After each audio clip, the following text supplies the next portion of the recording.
What happens when you quit being afraid? What happens when you quit being afraid?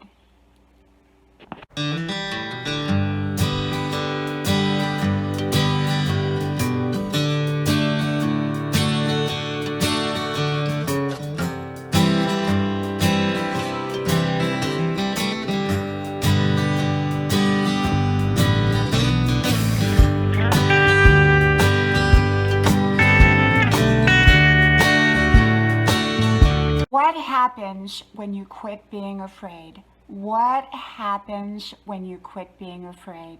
Hello, y'all. I'm Dianna, Brianne, and I don't give advice, suggestions, information, recommendations.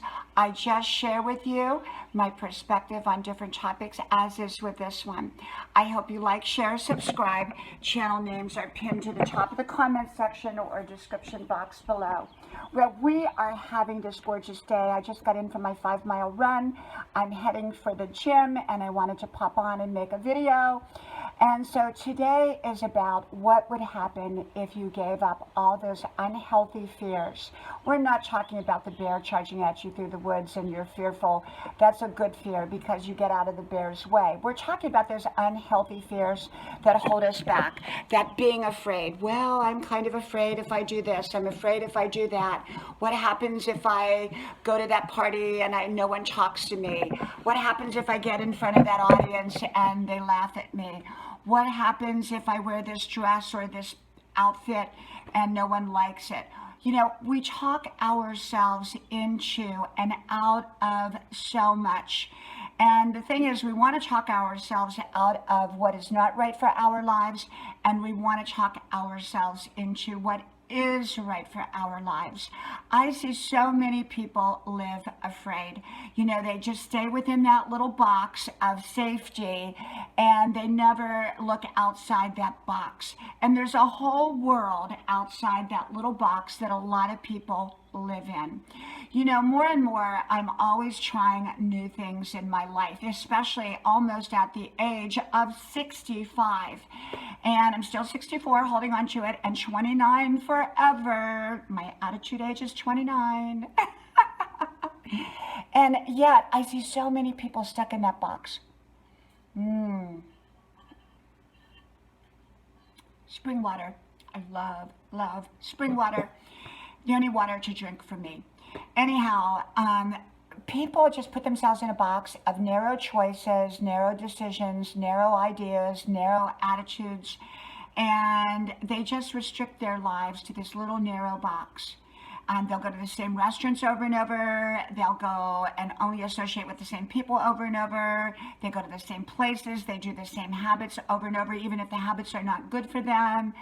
Their attitude is very narrow-minded.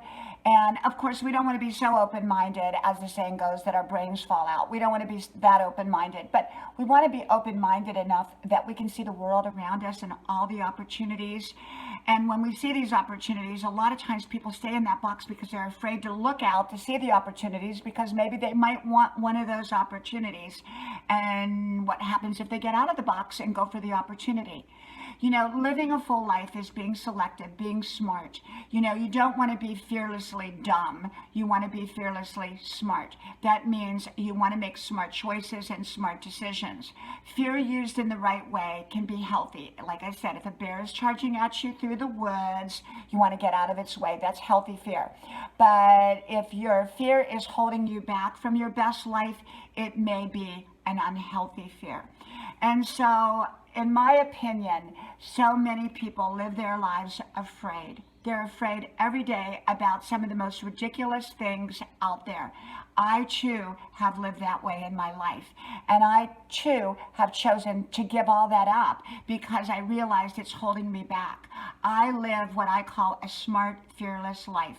That doesn't mean I don't get afraid. That doesn't mean that I act upon every fear, because if a fear doesn't have anything good behind it, why would I act on it?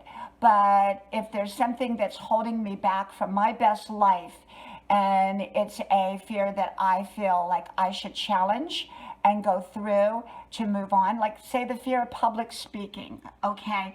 oh, I could get up there and maybe, that would be a great opportunity for me. But no, I'll just talk myself out of it because, well, they may laugh at me.